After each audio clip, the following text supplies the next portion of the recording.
오늘 우리에게 주시는 하나님 말씀은 베드로후서 1장 말씀입니다.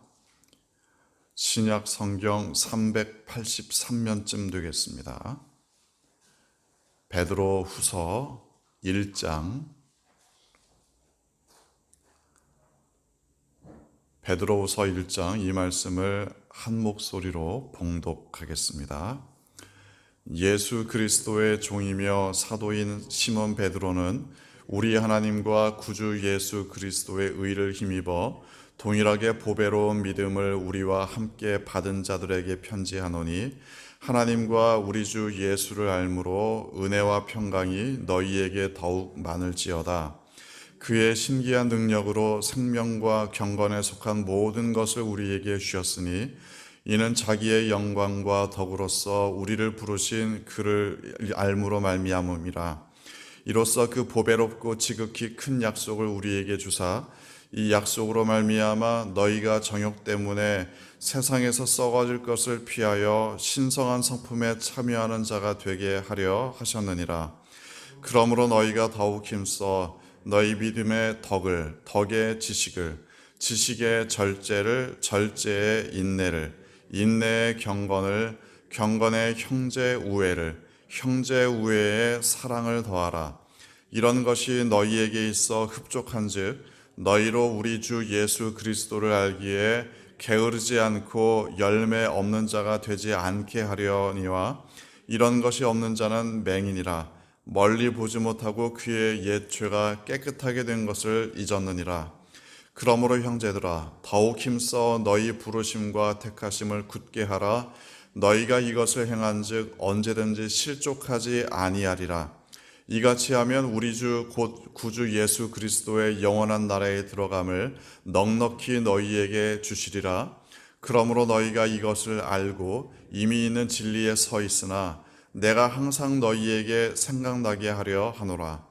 내가 이 장막에 있을 동안에 너희를 일깨워 생각나게 함이 옳은 줄로 여기노니 이는 우리 주 예수 그리스도께서 내게 지시한 것 같이 나도 나의 장막을 벗어날 것이 임박한 줄을 알미라. 내가 힘써 너희로 하여금 내가 떠난 후에라도 어느 때나 이런 것을 생각나게 하려 하노라. 우리 주 예수 그리스도의 능력과 강림하심을 너희에게 알게 한 것이 교묘히 만든 이야기를 따른 것이 아니요 우리는 그의 크신 위엄을 친히 본 자라. 지극히 큰 영광 중에서 이러한 소리가 그에게 나기를 이는 내 사랑하는 아들이요 내 기뻐하는 자라 하실 때에 그가 하나님 아버지께 존귀와 영광을 받으셨느니라. 이 소리는 우리가 그와 함께 거룩한 산에 있을 때에 하늘로부터 난 것을 들은 것이라. 또 우리에게는 더 확실한 예언이 있어 어두운 데를 비추는 등불과 같으니 날이 새어 샛별이 너희 마음에 떠오르기까지 너희가 이것을 주의하는 것이 옳으니라. 먼저 알 것은 성경의 모든 예언은 사사로이 풀 것이 아니니 예언은 언제든지 사람의 뜻으로 낸 것이 아니요 오직 성령의 감동하심을 받은 사람들이 하나님께 받아 말한 것임이라. 아멘. 나는 내가 생각해봐도 나의 성격이 참 좋은 것 같다. 아마 그렇게 생각할 분도 계실지 모르겠습니다. 하지만 반면에 내 성격은 나도 별로 좋아하지 않는다. 내 성격은 내가 생각하기에 별로 좋지 않다.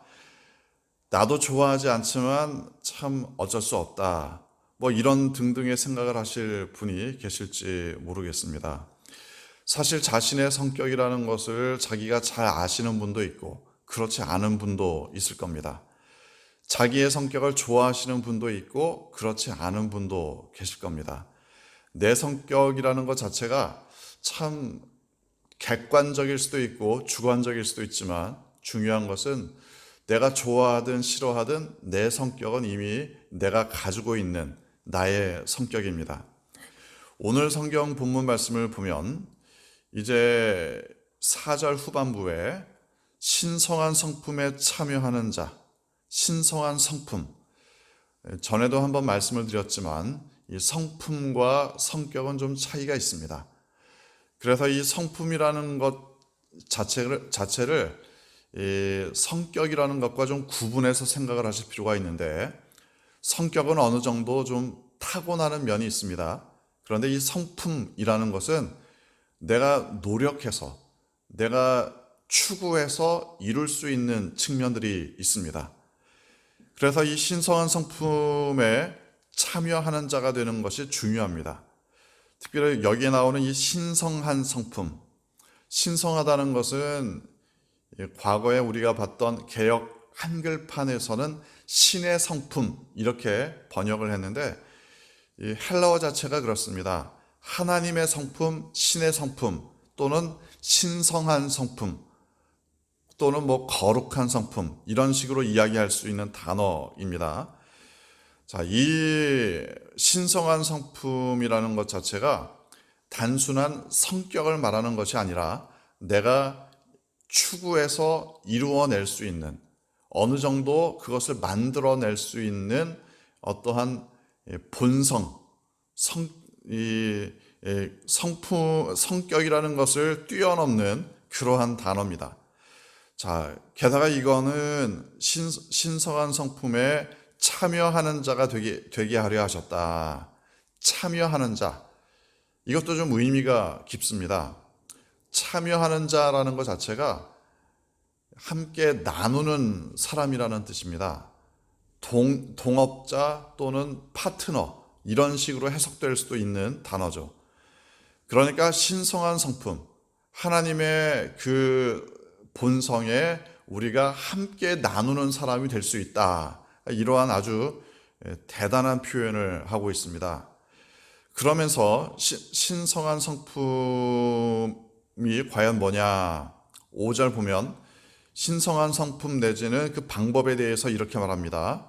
믿음의 덕의 지식을, 6절 지식의 절제를, 절제의 인내를, 인내의 경건을, 7절 경건의 형제 우애를, 형제 우애의 사랑을 더하라.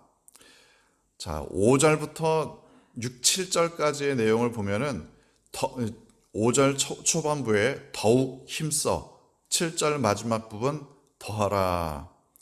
신성한 성품에 참여하는 방법에 대해서 안내를 하고 있고, 신성한 성품이 어떤 것인 것을 이야기하고 있습니다.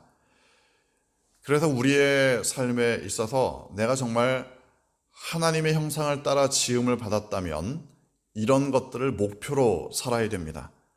내가 정말 믿음이 굳건해져 있는가? 나의 믿음은 덕을 따라가고 있는가? 나의 덕은 지식을 따라가고 있는가? 나의 지식은 절제하고 있는가? 내가 절제하면서 잘 인내하고 있는가? 인내하면서 이 인내가 경건을 향하고 있는가? 내가 경건하게 살고 있는데 경건하게만 사는 것이 아니라 그러면서 형제들과 다른 믿음의 교우들과 우애를 나누며 살고 있는가? 나의 형제 우애 성도들을 믿음의 성도들과 함께하는 삶 가운데 진정한 사랑이 더하고 있는가? 이런 것들을 끊임없이 질문하며 추구하며 살아가야 합니다. 신성한 성품에 참여하면, 그러면 본문 말씀은 이렇게 말합니다. 8절 이런 것이 흡족한즉 그리스도를 알기에 게으르지 않게 되고 열매 없는 자가 되지 않게 된다. 다시 말하면 신성한 성품에 참여하면 그리스도를 열심히 알아갈 수 있다.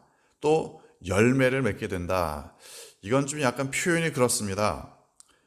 닭이 먼저인지 달걀이 먼저인지 좀 분명하지 않습니다만, 그리스도를 열심히 알아가면 신성한 성품에 참여하는 자가 되는 건지, 아니면 신성한 성품에 참여하는 자가 되면 그리스도를 열심히 알게 되는 건지, 사실 둘이 같이 가는 이야기입니다.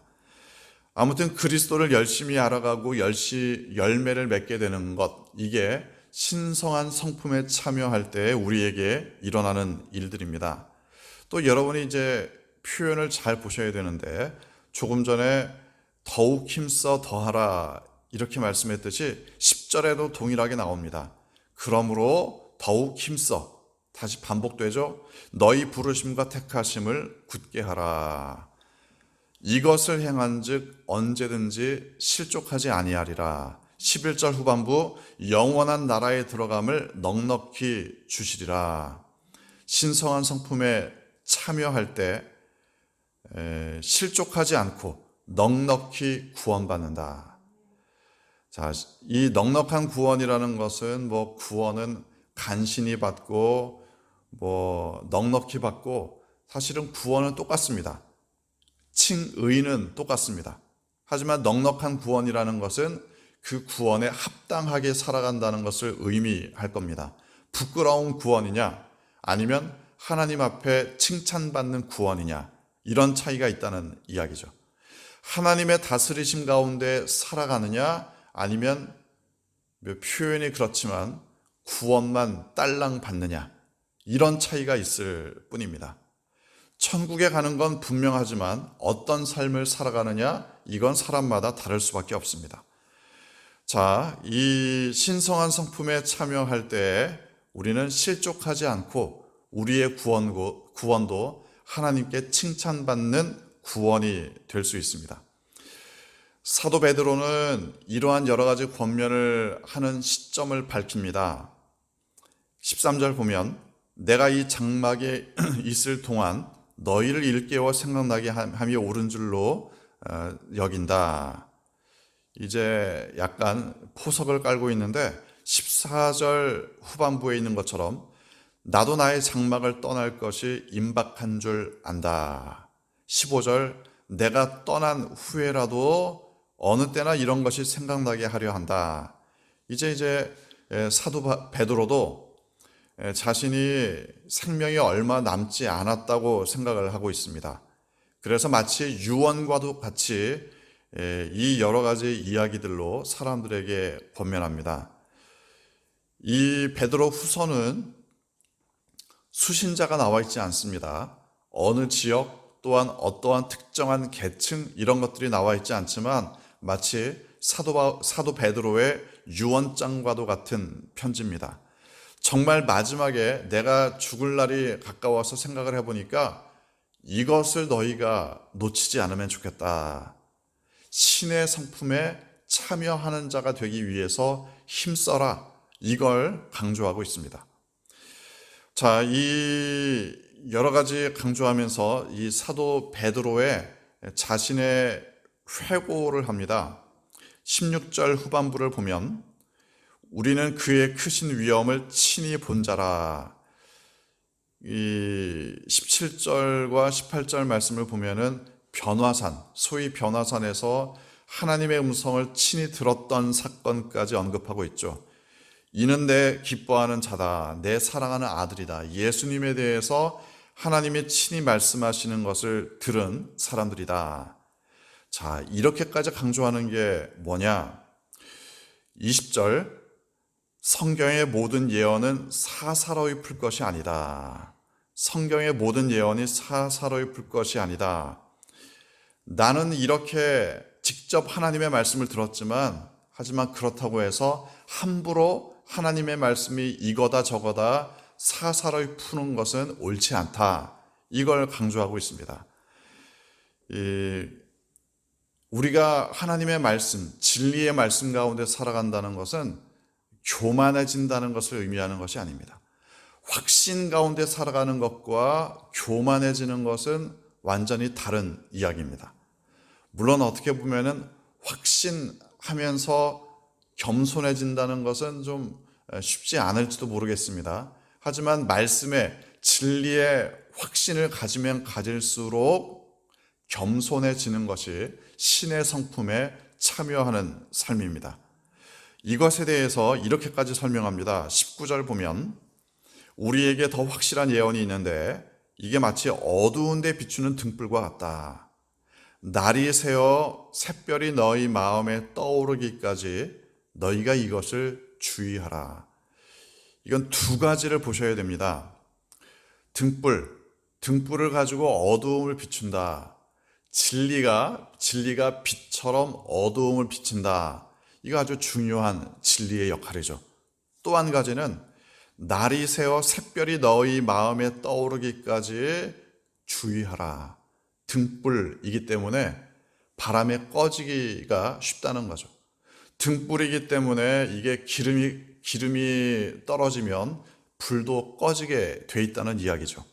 그러니까 그렇게 되지 않도록 바람이 불면 좀 흔들리지 않게 가로막고, 기름이 좀 거의 떨어지는 것 같으면 기름도 좀 채워넣고, 이런 것들을 하라는 것이 이중적인 의미입니다. 진리는 확실합니다. 불빛처럼 등불처럼 확실합니다. 그러나 그것이 사라지지 않도록 지키는 것이 중요하다. 우리가 살아가는 이 믿음의 진리 확실합니다. 그러나 깨어서 지키지 않으면 언제 꺼질지 모른다. 이 사실을 기억하면서 샛별이 떠오르기까지 완전히 이게 이제 등불을 지키지 않아도 될 때까지, 주님께서 다시 오실 그 날까지 깨어서 살아가는 것이 바로 신의 성품, 거룩한 성품, 신성한 성품에 참여하며 더욱 힘써 그것을 더하는 삶입니다. 여러분의 모든 삶 가운데 이러한 진리의 등불을 잘 지키며 살아가시기를 주님의 이름으로 축원합니다. 함께 기도하겠습니다. 주신 말씀 묵상하며 함께 기도하기 원합니다. 이 말씀을 내 삶에 적용하기 원하는 마음으로, 결단하는 마음으로 잠시 묵상으로 기도하겠습니다.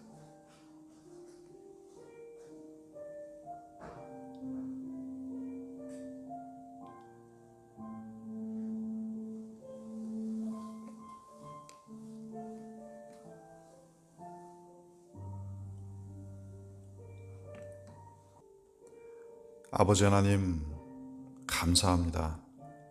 이 진리의 등불을 우리에게 주셔서 감사합니다.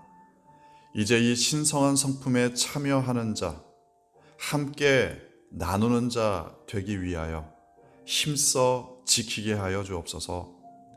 샛별이 내 마음에 떠오를 그때까지, 주님께서 다시 오실 그날까지, 이 모든 수고를 마치는 그날까지 이 일에 힘쓸 수 있도록 인도하여 주옵소서. 주님의 몸된 교회를 위하여 기도합니다. 주님께서 오늘도 우리에게 주시는 거룩한 사명을 따라 빛을 비추는 삶, 하나님의 사랑으로 세상을 섬기는 삶, 수많은 영혼들을 구원하는 사명을 감당케 하여 주옵소서. 아버지 하나님, 이 나라와 이 민족을 위하여 주님께 기도합니다. 오직 하나님의 공의와 사랑으로 이 땅을 다스려 주옵소서. 그러므로 우리나라가 마지막 때에 하나님께 의의 도구로 쓰임받는 나라가 되게 하여 주옵소서. 한반도에 또한 진정한 하나님의 평화가 임하기를 원합니다. 그러므로 북한 땅에도 자유롭게 복음을 증거하게 하여 주옵소서.